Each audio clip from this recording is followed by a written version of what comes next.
So, Braden, you fell in love with this novel a few years ago. What was that experience like, and how quickly did you realize that you would want to make this as a film? I think I realized it. My first inkling was on about page 9 of the book. I mean, there was something about it that very quietly was kind of saying, this is the next thing you're going to do. And I'm pretty sure that by the time I closed it, I just sat back and thought, okay, like I'm in, And the thing about it that was the most striking was the way in which Carter married a really vivid portrait of a kind of unknown landscape to me, and a really unusual, complicated and deep portrait of a region and the people in a region that was like completely surprising and like nothing I'd ever read before. And it jumped out as something that was going to make a really beautiful film. And then, there's this amazing noirish story to it, that goes places that you just are not expecting at all. You guys, did you read the novel as well, either beforehand or to help flesh out your characters, or was it just the screenplay? I just read the screenplay. Sorry. Same with all of you. And what was it about the screenplay that really resonated? I kind of like the subtlety of everything. I feel like the dynamics between all the characters, there's a grayness to it. It's not leading you down like one path or another. I think everyone is trying to survive and figure themselves out. When I read it, I don't know, it's like sometimes you read scripts and they're so overwritten or like on the nose, and this felt like very like subtle, and it kind of felt like palpable, the subtext to a lot. I feel like in that place, a lot of stuff is unsaid, and they don't always speak their feelings or emotions. And I thought it was really cool how that was told in the story without using words all the time. It's pretty rare, honestly. So many screenplays just, hit you over the head with the themes that want to underline every last thing. But, I love, Philip, that, your character is so complex. I mean, a very caring guy, who's also, selling opioids. Yeah. And, which arguably is going to be, taking a huge toll on this community. And that's where we meet him at the beginning, and then we, go other places from there. But, it's like the character, what kind of research did you do to really get inside his headspace and relate to him? I don't know. I mean, he's someone who doesn't, he doesn't always, he takes in a lot, and he doesn't always, output his feelings or emotions. I think I keep coming back to the idea of he's someone who, it's kind of hard until you've left where you came from, you kind of don't really know who you are in a way. I feel like he's searching for his identity, and he's just trying to survive like everyone there. And like you said, he's dealing with opioids, but also he's working at a nursing home. So it's just, there's a lot of conflict going on.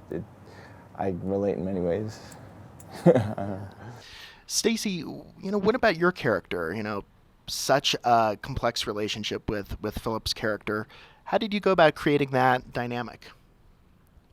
Well, I read the book after reading the script, and it was more about, what drew me initially to the story was also the sense of space and how much the actual location of this story tells a lot about each character. And so it was a lot about that, and then most of it sort of came on set when we were shooting. You can have preconceived ideas of what you hope to achieve for a character and for a scene, but until you do them, you don't really know. That's how I work. You don't really know where they're going to go, and it was really surprising actually how tender it was with Cole and how much love there was, even though they might not be making the best choices at certain times. It wasn't about blaming anyone, and I think with Charlotte it was important that we didn't exaggerate any kind of cliched girlfriend sort of aspect. And Cosmo, your characters, we don't understand the first time we meet him, everything that he's capable of, what's going to happen from there. How did you find the depth there? Well, just talking to a lot of people from the area was my first concerned, to nail that down and get all of the like aesthetic stuff dealt with first, and then just trying to just keep in it. Braden would say, look at the trees as like a note. Like if there was just always this sense of trying to just be as real as possible. I'm sorry. No, I don't mean you. to cut you off, but it's just like shooting in Harlan County too. I feel like the place is such a big character, and you go there. It's not like we're shooting somewhere in LA or something. You're there, and you're around the energy, and you're around the people, and you're in the real places. And that, for me, it really affects like. You almost have no choice but to be in it, because there's not a lot. We were just all there, just doing it. Like, and it is a very, not isolated, but. I'm from like a country kind of place, but like even for me, it was kind of like out there, you know. So it was just talking to the people and looking at the mountains and all of that. It was great. You know, it's interesting because I think when you just see a log line for this film, like maybe you think it'll be sort of like a hillbilly elegy type thing in a way, like it. But what I love is that even though there are major issues that are very important for this country to deal with that are represented in the film, none of the characters themselves ever just become symbols or issues. You know, you're very real characters, you know, throughout. And how important was that, like, to just make certain that, you know, none of your characters ever just became abstractions, you know, as performers and you know, directing them as well? I mean, it was something that I guess I'm happy to start on that. It was something that Elizabeth Palmore and I talked a lot about when we were adapting the book. I mean, first of all, Carter's book didn't ever sort of verge into, it was always based in the humanity. It didn't verge into sort of message territory. As I was saying, you know, you traveled through this world with these individuals that were incredibly fully formed and rendered as people, not as, you know, message points. And I think that something we strove very hard to do was to, I mean, first of all, as some of these guys have mentioned, you know, the landscape and the location in all my work is a character that everyone was collaborating with, you know, whether it was the actors, Declan Quinn, the director of photography, a lot of the music comes from the region. So the goal from the outset was always to, you know, we all are looking at these headlines now, and we know what's going on in different parts of rural America, but what was really compelling to me was sort of getting into the on-the-ground, you know, kind of minute humanity between actual people that was behind those headlines. And I think that kind of looking at what the effect of the macro, you know, more tectonic, whether it's corporate or political pressures are on the region, how those affect the individual people was sort of how we came into this whole thing. So from my side of it, you know, that was always how we wanted to go with this and to stay away from something that, you know, had speeches about coal companies in it. And I think, you know, this cast did an amazing job of rendering these characters that Elizabeth had written in completely believable, fully formed, very human ways. Lili, Stacy was saying, you know, she tried very hard. I mean, both, though the character was written in a very complex way, she tried as well to, you know, ensure that her character was not just the girlfriend, you know. And with you as well, I mean, how did you try to, you know, add to what was on the page and make the character even richer? Well, I didn't really have to add much. That's the thing. I mean, Braden is a great filmmaker. He knows how to create an environment where everybody can flourish. And so I entered a zone where, you know, all I had to do was be open to everything, you know, and to try to honor the character, which I try to do anyway.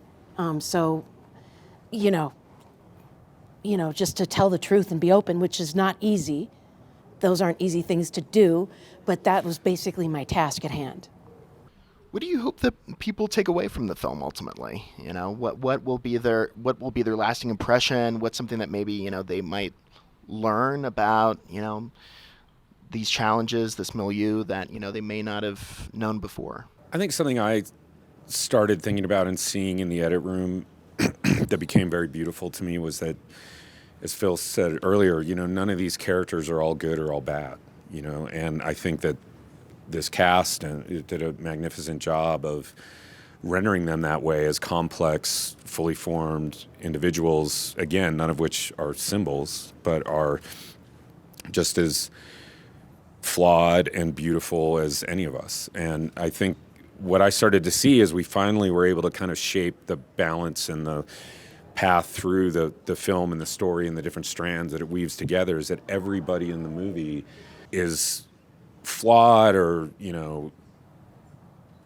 making mistakes or decisions that, may not be the best, and yet they're all trying as hard as they can to get it right.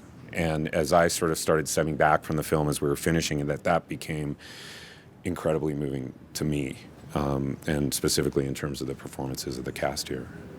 Stacy, I'm so impressed by how you're always taking on such challenging material and such really complex material. One of my favorite films of the past few years actually was Vox Lux.